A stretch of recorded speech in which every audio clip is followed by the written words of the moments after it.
She had days to live, but her jealous sister had other plans, until the forest demanded a choice. Hello guys. Welcome to Tales by Zikura.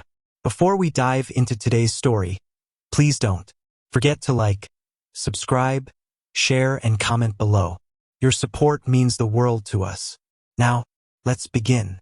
The night the twins arrived, the palace midwives whispered prayers they'd never spoken before. Queen Akuna had labored for 2 days, her cries echoing through stone corridors while the kingdom held its breath. When the first child emerged, dark as the richest earth after rain, the room fell silent. The baby's skin gleamed like polished mahogany, beautiful and deep, but the attendants exchanged glances that spoke of ancient superstitions. They named her Adago, meaning daughter of honor, though some said it with hesitation, as if the name itself required justification. Then came the second child, and the silence shattered into gasps. This baby's skin was pale as moonlight on water, almost luminous in the flickering lamplight. Fair-skinned in a kingdom where such coloring was rarer than diamonds, the child seemed to glow with an otherworldly radiance. A miracle? The eldest midwife breathed, and the word spread like wildfire through the palace. They called her Zeram, meaning one who is praised, and from her first breath, praise followed her like a shadow. The king, who had paced outside the birthing chamber wearing grooves into ancient floors, wept when he held Zeram. When he reached for Adago, his smile was gentler, more uncertain, as though he feared she might somehow taint the miracle he'd just witnessed. The early years painted a portrait of contrast that everyone seemed determined to frame. Zeram received gifts wrapped in silk and gold, her nursery filled with imported toys and dolls with porcelain faces that matched her own. Courtiers cooed over her platinum curls, calling her their little moon princess. Adago's room, though comfortable, felt sparse by comparison. But she didn't seem to mind, this quiet child with observant eyes that missed nothing. She preferred the kitchen gardens to the ornamental ones, sitting among the herbs while the palace cook, Mama Neka, taught her which leaves healed fevers and which roots soothed pain. "You've got this, little one," Mama Neka would say, pressing fragrant sage into Adago's small palms. "A good heart sees what others overlook." It was during their 7th year that the differences deepened beyond skin. Adago began experiencing episodes, moments when her breath shortened, when her heart raced like a trapped bird, when exhaustion claimed her so completely she could barely stand. She told no one, learning instead to slip away when the symptoms arrived, hiding in the garden shed until the weakness passed. "It's okay to feel afraid," she told herself during those frightening moments. "Fear doesn't make you weak." But shame kept her silent, especially as she watched Zeram bloom into the kingdom's darling, praised for every small accomplishment while Adago's genuine kindnesses went largely unnoticed. Zeram learned early that beauty opened doors, but cruelty could wedge them wider. When she was 9, she accidentally tore Adago's favorite dress the morning of a festival, then helped her search for it with such convincing concern that even Adago almost believed the loss was mere misfortune. When they were 12, Zeram started a rumor that Adago's dark skin meant she carried a curse, whispering it to the younger palace children until they avoided her sister in corridors. Adago heard the whispers but never confronted Zeram, instead spending more time in the healing gardens, learning from Mama Neka and the visiting herbalists who recognized something special in the quiet princess. The palace library became Adago's refuge, where ancient scrolls taught her about poisons, disguised as medicine, about the delicate balance between healing and harm. She memorized symptoms and remedies, her sharp mind cataloging information that might one day save a life. Meanwhile, Zeram cultivated a different education, learning which smiles disarmed suspicion, which tears earned sympathy, which lies sounded most like truth. She studied people the way Adago studied plants, looking for weaknesses to exploit, jealousies to inflame. The irony was bitter. Adago, who suffered in silence, became known for her compassion, while Zaram, who desperately wanted to be loved, inspired only admiration for her beauty, never her character. By their 16th year, the contrast was undeniable. Adago moved through the kingdom's lower quarters, treating sick children and sitting with grieving families, her satchel always full of remedies. Her illness had worsened, the episodes coming more frequently, lasting longer, but she'd become expert at hiding them. She knew somehow that her time was limited, that whatever grew wrong inside her body would eventually claim her. This knowledge made every moment precious, every act of kindness urgent. Zaram, conversely, spent her days in the palace's upper rooms, surrounded by admirers who praised her fair skin and golden hair while overlooking the coldness in her gray eyes. The rivalry that had simmered beneath sisterly pretense finally boiled over the spring they turned 17. During a festival celebrating the planting season, Adago quietly prevented a fire in the servant quarters, noticing a knocked-over lamp before flames could spread. The servants' gratitude was genuine, their embrace of her warm and real in a way that palace pleasantries never were. Zaram, watching from a balcony, felt something dark and hungry twist in her chest. Not admiration. Adago received admiration despite being cursed with that skin, despite being nothing special. Adago received love, and Zaram, beautiful Zaram, received only shallow worship. The injustice of it burned hotter than any fire. That night, Zaram stood before her mirror, studying her reflection, the pale skin everyone called miraculous, the delicate features poets composed verses about. She was beautiful. She was favored. So why did Adago's name inspire such warmth when people spoke it? Why did the servants smile differently at her sister, as if Adago's presence was a gift rather than an obligation? The questions festered, and with them something poisonous began to grow. If kindness earned Adago love, then Zaram would show the kingdom what true power looked like. She would prove that beauty and cunning together could eclipse any amount of goodness. Neither sister knew that their rivalry would soon become a matter of life and death, that the kingdom itself would force them together on a journey where only truth could survive. The rains that usually blessed the kingdom each spring failed to arrive that year, but something else came instead. Prince Obina of the neighboring realm, riding through the palace gates, with a delegation that sparkled with foreign elegance. He was handsome in an understated way, with intelligent eyes that seemed to measure everything they encountered, and a smile that suggested he found the world endlessly interesting. The king hosted a grand feast to welcome him, and naturally Zaram positioned herself where the lamplight caught her hair, just so, where her carefully chosen gown displayed her figure to perfection. She'd practiced her laugh, her tilted head, the way her eyes could widen with feigned fascination. This prince would be hers. How could he choose otherwise? But Prince Obina's gaze kept drifting past the fair-skinned princess to her darker sister, who sat quietly at the table's far end, barely touching her food. Adago had experienced an episode that morning, her heart racing so violently she'd vomited in the garden before the breakfast bell.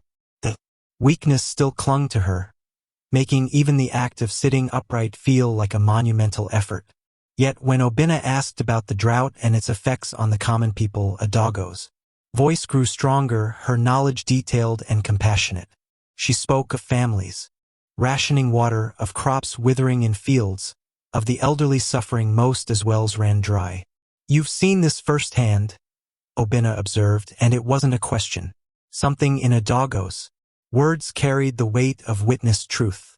"I visit the outer villages when I can," Adago replied simply. "The people there don't have the luxury of complaining to deaf ears. They need solutions, not sympathy." Zaram's practiced smile froze on her face. She'd been explaining her embroidery technique, a skill she'd mentioned 3 times already, and the prince had politely excused himself mid-sentence to hear Adago speak about peasants and their problems. The humiliation tasted like ash. Around them, courtiers whispered, their eyes sliding between the sisters with the keen interest of those who sense drama brewing. You've got this, Zaram told herself, forcing her. Smile wider. He's just being polite. But when Obinna requested a tour of the healing gardens the next morning and specifically asked if Princess Adago might be available to guide him, something inside Zaram cracked. The tour became legend in palace gossip circles. Obinna and Adago walked the garden paths for 3 hours, discussing everything from irrigation techniques to the medicinal properties of indigenous plants. He told her about the library in his kingdom, about scholars who studied the relationship between soil health and human health. She shared Mama Neka's wisdom about listening to the land, about how nature always provided answers if you knew how to ask the questions. Their conversation flowed like water finding its level, easy and natural, punctuated by shared laughter and comfortable silences. Zaram watched from her window, her fingernails digging crescents into her palms. She'd sent 3 servants at intervals to interrupt with increasingly desperate excuses. A wardrobe malfunction requiring Adago's opinion, a message from the queen, an urgent matter in the kitchens. Obinna politely dismissed each one, his attention never wavering from the dark-skinned princess who somehow, impossibly, had captured it completely.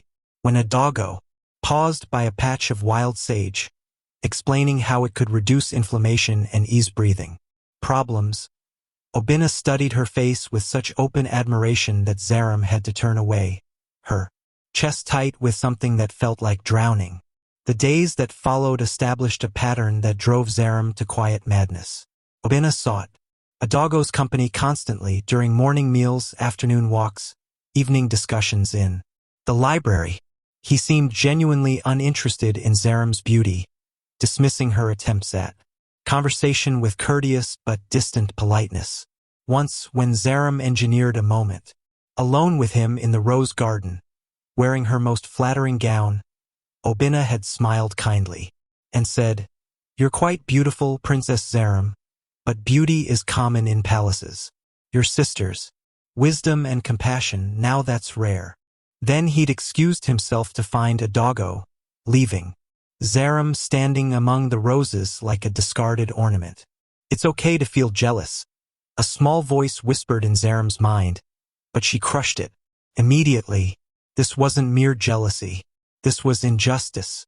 She was the miracle child, the blessed one, the princess people traveled distances to glimpse. Adago was nothing, just a girl, with dark skin and peasant interests who should have been grateful for whatever scraps of attention fell her way. Yet somehow Adago had stolen what rightfully belonged to Zaram, and the unfairness of it consumed her like a fever.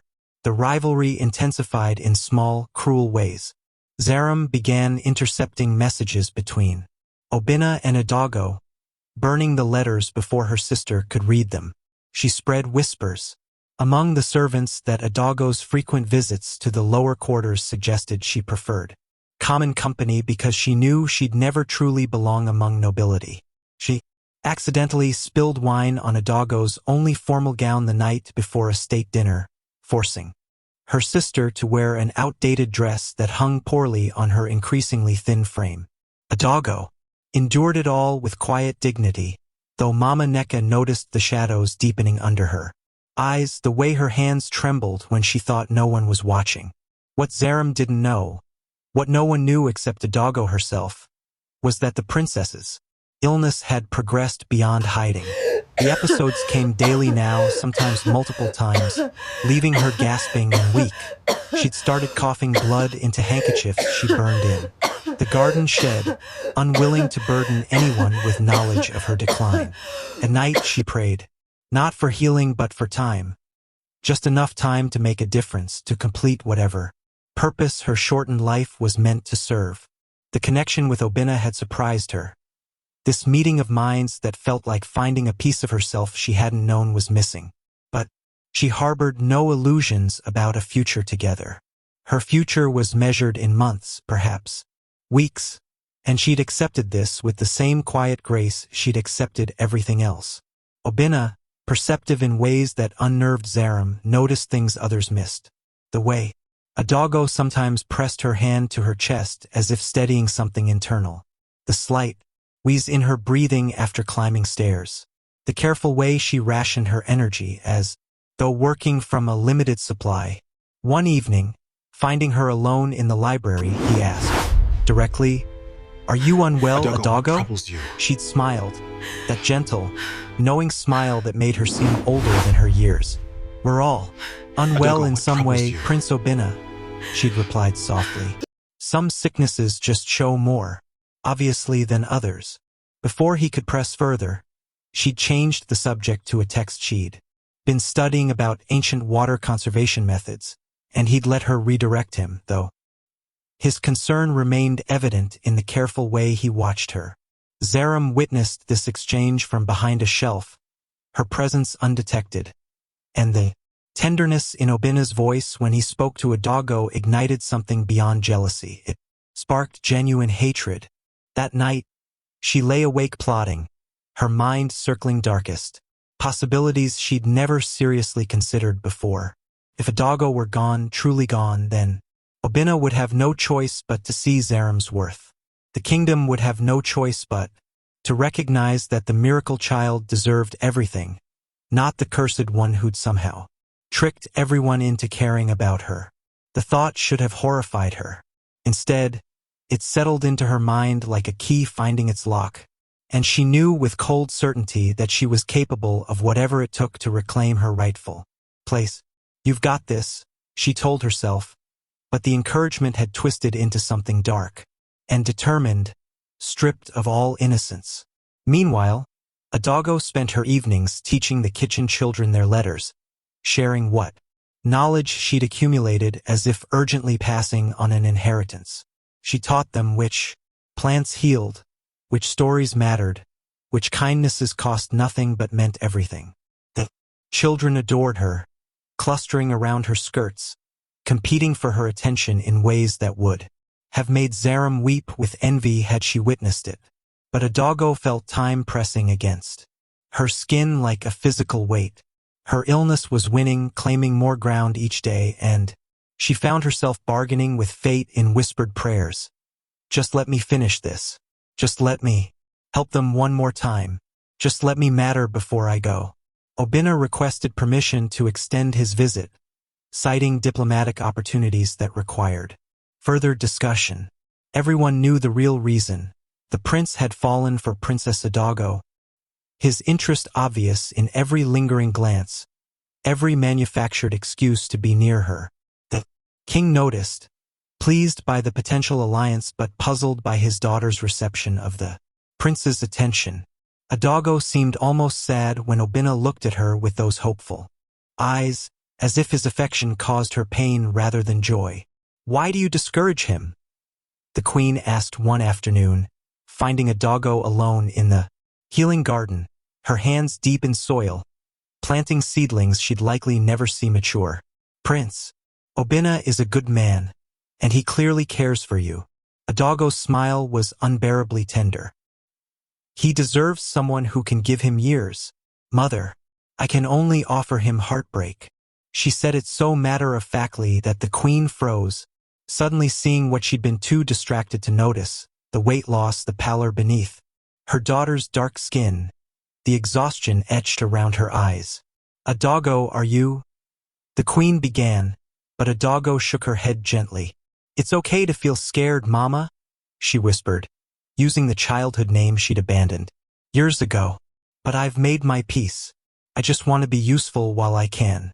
That's enough."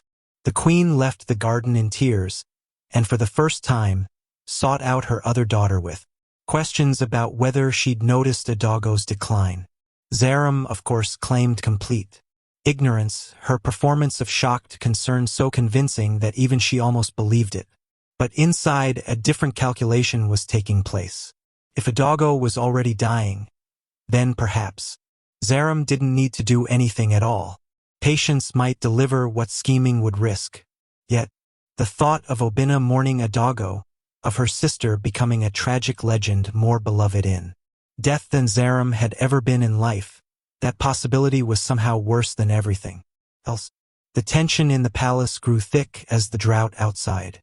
Servants whispered about the sisters, about the prince caught between them, about the kingdom's uncertain future under cloudless skies. Then came the morning that changed everything, the morning the king's advisors presented their desperate solution, the ancient ritual that required a perilous quest, and the honey that supposedly held the power to break droughts and save kingdoms. When the announcement came, both sisters heard it differently. Adago heard a chance to serve her people one final time, to pour her remaining strength into something that mattered. Zaram heard an opportunity, a chance to prove herself superior, to claim glory, and perhaps in the dangerous forest where accidents happen so easily, to ensure that when only one sister returned, it would be the right one. Neither spoke these thoughts aloud as they stood before their father, listening to him explain that the quest required pairs, that he was sending his daughters together because the kingdom needed both Adago's knowledge and Zaram's strength. "You'll go together," the king commanded, his voice heavy with the weight of a father sending his children into danger. "You'll protect each other. You'll return together or not at all." Zaram's smile was radiant with false devotion. "Of course, father. Sisters must look after each other." Adago met her sister's eyes and saw the truth there, sharp and unmistakable. But she nodded. Anyway, accepting what was coming with the same quiet courage she'd faced everything else. The drought had transformed the kingdom into something unrecognizable. Fields that once rippled with golden grain now cracked into geometric patterns of despair, the earth opening like wounds that wouldn't heal. The river that bisected the capital had shrunk to a sluggish stream, its banks lined with the desperate, women carrying empty vessels, children with distended bellies, elderly men staring at the water as if willing it to multiply. The palace wells still held reserves, but even those were dropping, the rope descending deeper each week to find moisture.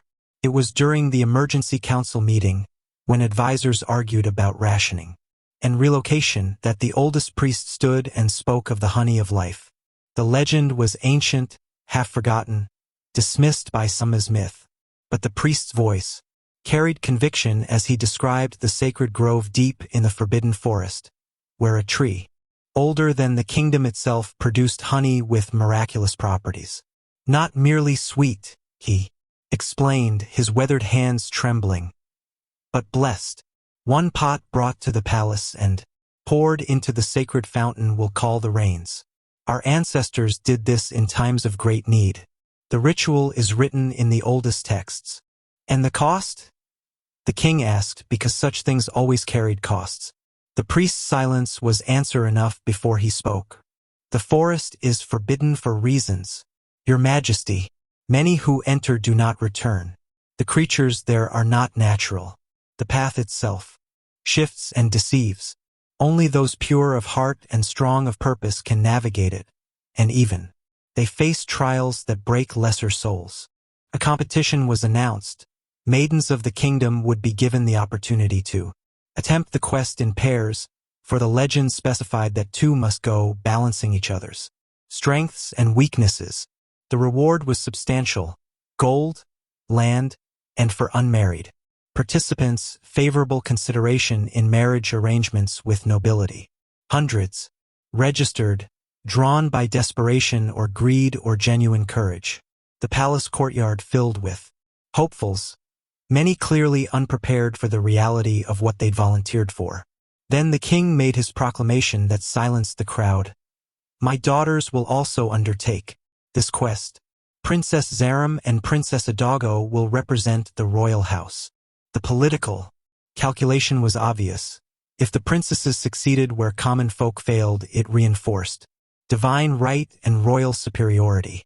If they failed, well, the king had other children from a previous marriage, sons already grown and governing distant provinces. But the practical reasoning was sound. Adago knew the forest's outer regions, had studied medicinal plants and survival techniques, understood the natural world in ways that might prove crucial. Zaram possessed physical strength and the kind of determination that could push through obstacles. Together, theoretically, they formed a complete unit. Zaram's reaction was immediate and visceral, rage disguised as concern. "Father, a doggo is too delicate for such a journey," she protested, her voice honeyed with false worry. "Let me take a palace guard instead, someone trained for danger. I couldn't bear to see my sister hurt." The performance was flawless, her eyes wide with sisterly devotion, but a doggo heard the subtext. Clearly, "I don't want to share the glory. I don't want you there to outshine me again." The king was unmoved. "You go together or neither of you goes. The legends speak of balance, knowledge and strength, wisdom and courage. You complement each other." He didn't add what everyone was thinking, that separating them might prevent Zaram's obvious malice from manifesting fully, that perhaps sisterly bonds would strengthen under shared adversity. It was naive thinking, and a doggo almost pitted her father for believing it. That night, a doggo prepared with methodical care, her movements slow and deliberate as her body protested each effort.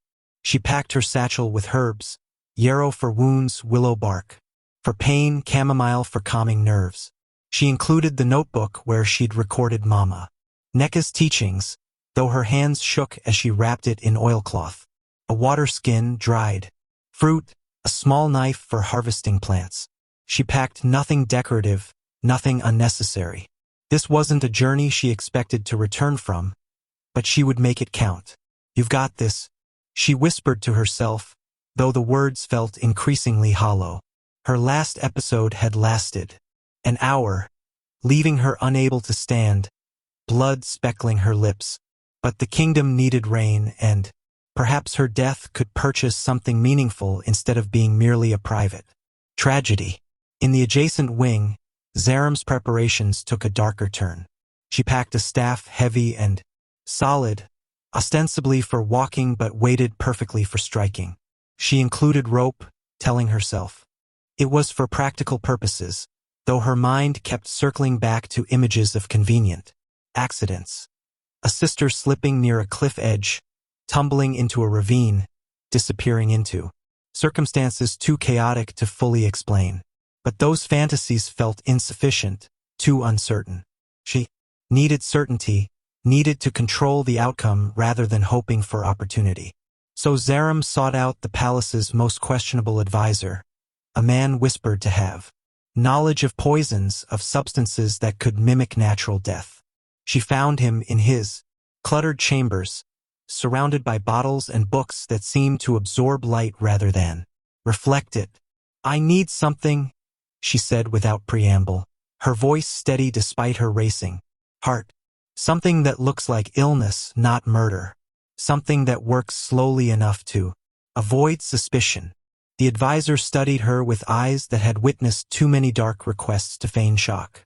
"For yourself or another?" he asked, already knowing the answer. "Does it matter?" He produced a vial so small it fit in her palm, the liquid inside pale as moonlight. 3 drops in.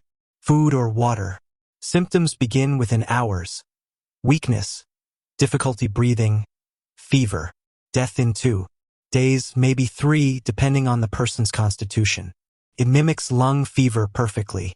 No one would question it, especially in someone already fragile. He paused, his gaze sharp. "Is this about your sister?" Zaram's silence was confirmation enough. She paid him in jewelry stripped from her personal collection and left with the vial burning against her skin through the fabric of her pocket. "It's okay to feel powerful," she told herself, reframing the guilt that tried to surface. "This is survival. This is justice. A doggo has stolen everything. Obina's attention, the people's love, even father's respect despite her cursed appearance. The kingdom deserved a strong queen, not a dying girl, who'd be dead within months anyway." Zaram was simply accelerating the inevitable. The rationalization settled over her conscience like a blanket smothering flames. The day before departure, Prince Obina requested a private audience with a doggo. They met in the library, surrounded by books that had witnessed their growing connection, and his face carried a seriousness that made her heart ache. "Don't go," he said simply, abandoning all diplomatic pretense. "Let others attempt this quest. You're not well, Adago, don't deny it. I've watched you grow weaker these past weeks.